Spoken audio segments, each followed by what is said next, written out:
السلام علیکم ناظرین، آج کی اس ویڈیو میں ہم بات کریں گے شب قدر کی۔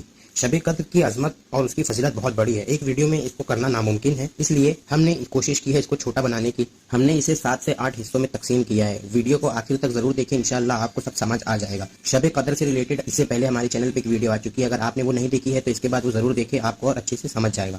تو چلیے شروع کرتے ہیں۔ پہلا پوائنٹ تو یہ کہ شب قدر کا انعام امت کو کیوں ملا۔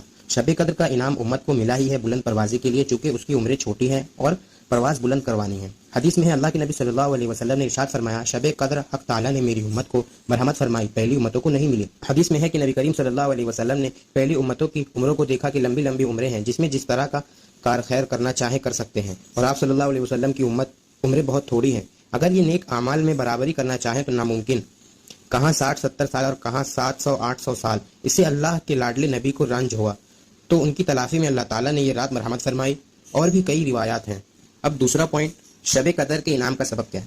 ایک روایت میں ہے کہ رسول اللہ صلی اللہ علیہ وسلم نے بنی اسرائیل کے ایک مجاہد کا حال بیان کیا جو 1000 مہینے تک مسلسل جہاد میں مشغول رہا، کبھی ہتھیار نہیں اتارے۔ اللہ کے حبیب صلی اللہ علیہ وسلم نے جب یہ حال سنایا تو مسلمانوں کو تعجب ہوا، اور پھر سورہ قدر نازل ہوئی۔ اس میں اس امت کے لیے صرف ایک رات کی عبادت کو اس مجاہد کی عمر بھر کی عبادت یعنی 1000 مہینوں سے بہتر قرار دیا۔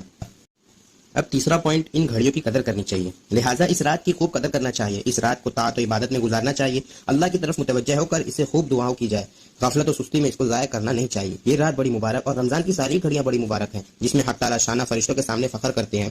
حدیث میں ہے، باہا بہیم ملائکۃ، اللہ تعالیٰ فرشتوں کے سامنے فخر کرتے ہیں، اس لیے اللہ کے حبیب صلی اللہ علیہ وسلم نے ارشاد فرمایا، فار اللہ من انفسکم خیرا، اللہ کے بندو اللہ کو اپنی طرف سے خیر دکھلاؤ، جب اس کی نگاہ کرم تمہارے اوپر پڑے تو وہ تمہیں خیر ہی پر دیکھے۔ شب قدر کا پیغام امت کے نام کیوں؟ جب بات ایسی ہے کہ یہ رات بڑی بابرکت ہے، اس کا ثواب اتنا بڑا ہے، اور خدا تمہیں یہ اعزاز دے رہا ہے، وہ خود بھی فرشتوں کے سامنے فخر کرتا ہے اور تمہارے اعزاز و اکرام میں فرشتوں کے گروہ در گروہ زمین پر اتارتا ہے، تو یہ رات پوری امت کے نام پر پیغام دے رہی ہے کہ اے امت مسلمہ، اٹھ اور اللہ کی طرف متوجہ ہو جا، غفلت تیرے لیے زیبا نہیں ہے۔ وہ کریم آقا ہے جس کا انداز کرم یہ ہے، من تقرب الیہ شبرا تقربت الیہ ذراعا ومن تقرب الیہ ذراعا تقربت الیہ باع ومن آتانی یمشی اتیتہ ہرولا۔ جو میری طرف ایک بالشت بڑھتا ہے تو اس کی طرف ایک ہاتھ بڑھاتا ہوں، اور جو میری طرف ایک ہاتھ بڑھاتا ہے اس کی طرف 2 ہاتھ بڑھاتا ہوں، اور جو میری طرف چل کر آتا ہے میری رحمت اس کو لپک کر لے لیتی ہے۔ دنیا کی چند کڑیوں کی خاطر زندگی کی کتنی راتیں جاگ کر لوگ گزار دیتے ہیں، اور اس پر انہیں ذرا بھی بوجھ نہیں پڑتا۔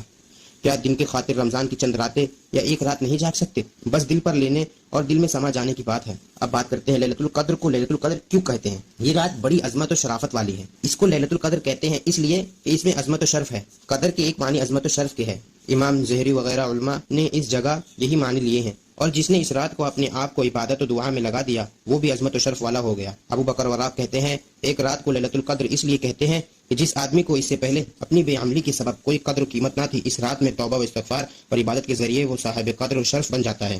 اب لیلۃ القدر کی دوسری وجہ کیا ہے؟ لیلۃ القدر کے دوسرے معنی تقدیر و حکم کے بھی آتے ہیں۔ اس معنی کے اعتبار سے اس رات کو لیلۃ القدر اس لیے کہتے ہیں کہ اس رات میں تمام مخلوقات کے لیے جو کچھ تقدیر ازلی میں لکھا ہوا ہے، اس کے سال بھر کے یعنی رمضان سے رمضان تک کے تقدیری امور متعلقہ فرشتوں کے حوالے کیے جاتے ہیں۔ اس میں ہر انسان کی عمر، موت، رزق اور بارش وغیرہ کے مقدار متعلقہ فرشتوں کو لکھوا کر حوالے کی جاتی ہے۔ عمر کتنی، موت کب، روزی کتنی، بارش کتنی ہوگی، اس سال کون حج کرے گا وغیرہ امور کی فائلیں فرشتوں کو سونپی جاتی ہے، اور وہ بڑے فرشتے جن کو تقدیر و تنفیذ کے امور سونپے جاتے ہیں وہ بقول حضرت ابن عباس رضی اللہ عنہ کے 4 فرشتے ہیں، اسرافیل، میکائیل، عزرائیل اور جبرائیل علیہ السلام۔ رہا یہ سوال کہ سال بھر کے فیصلے تو شب برات میں ہوتے ہیں، یہاں شب قدر میں بتایا جا رہا ہے۔ سورہ دخان میں ہے، انا انزلناہ فی لیلۃ مبارکۃ انا کنا منذرین فیہا یفرق کل امر حکیم امرا من عندنا۔ ان میں صراحت ہے کہ فیصلے اس رات میں ہوتے ہیں، اور لیلۃ المبارکہ سے جمہور نے شب قدر ہی کارنامے دیکھنے کے لیے ملائکہ کے ساتھ اترتے ہیں، مگر جمہور کا قول یہی ہے کہ اسے مراد جبرائیل امین ہے۔ لیلۃ القدر میں فرشتوں کا زمین پر اترنا، کتنے فرشتے اترتے ہیں؟ بعض علماء کہتے ہیں کہ سارے ہی فرشتے یک بعد دیگرے ایمان والوں کی زیارت اور ان سے ملنے کے لیے اترتے ہیں، پھر ان میں سے بعض آسمان دنیا ہی تک اتر کر رہ جاتے ہیں۔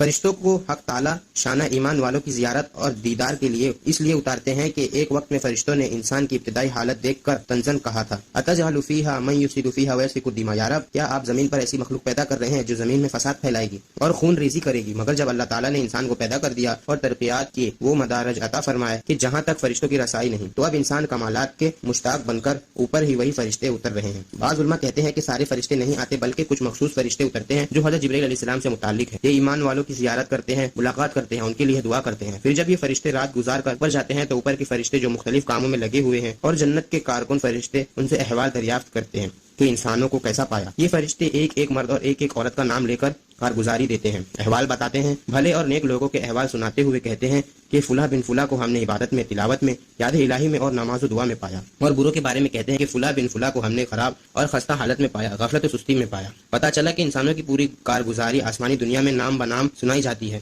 کیسے خوش نصیب ہے وہ بندے جن کی نیکی اور بھلائی کا چرچا آسمانوں پر ہو رہا ہے، اور کیسے بد نصیب اور بدبخت ہیں وہ بندے جن کی بدی اور برائی کا چرچا نورانی مخلوق میں ہو رہا ہے۔ اللہ تعالی ہمیں اپنے بھلے بندوں میں شامل کرے، آمین۔ جبرائیل امین فرشتوں کے ساتھ زمین پر اترتے ہیں۔ اس رات میں جبرائیل امین فرشتوں کے جھرمٹ کے ساتھ زمین پر اترتے ہیں۔ حدیث شریف میں ہے، رسول اللہ صلی اللہ علیہ وسلم نے فرمایا، اذا كان ليلة القدر نزل جبرائیل فی كبكبة من الملائکة يصلون على كل عبد قائم لا قاعد يذكر الله عز وجل۔ جب لیلۃ القدر ہوتی ہے تو جبرائیل امین فرشتوں کے ایک جھرمٹ کے ساتھ زمین پر اترتے ہیں اور ہر اس بندے کے لیے جو کھڑے یا بیٹھے اللہ کا ذکر کر رہے ہو تو اور عبادت میں مشغول ہو دعائے رحمت کرتے ہیں۔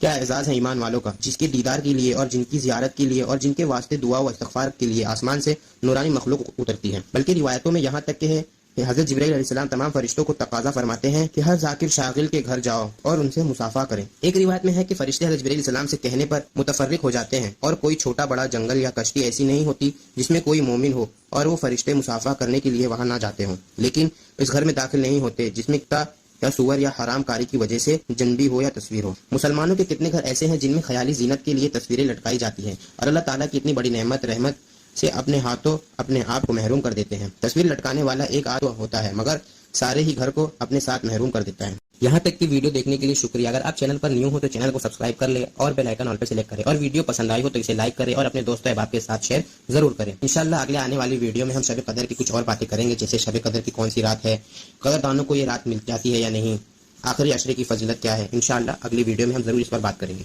اللہ حافظ۔